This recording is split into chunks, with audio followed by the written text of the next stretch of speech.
काय ती तत्परता, वा रे महाराष्ट्र सरकार. नवी मुंबई नेरूळ येथे छत्रपती शिवाजी महाराजांचं गेली 4 महिने धुळकात असलेलं स्मारक खुलं केलं म्हणून अमितजी ठाकरे यांच्यावर तात्काळ गुन्हा दाखल होतो आणि 2 दिवसात त्यांना नोटीस पाठवली जाते. मात्र दादर येथे हायकोर्टाची बंदी हुकूम मोडून जैन समाजाने कबूतरखाना खुला केला.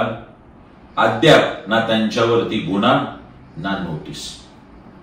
या महाराष्ट्राचे उपमुख्यमंत्री अजित पवार यांच्या पोराचे ढळढळीत जमीन घोटाळ्याचे पुरावे समोर असताना ना अद्याप त्याच्यावरती गुन्हा ना अद्याप त्याच्यावरती नोटीस.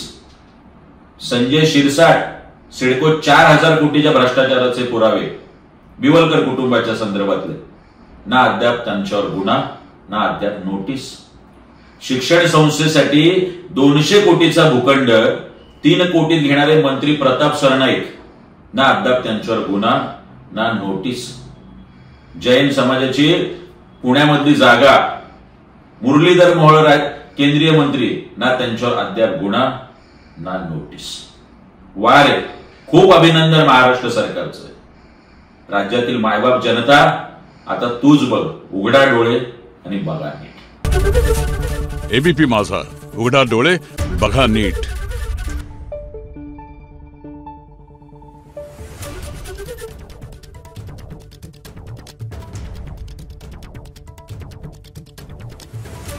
you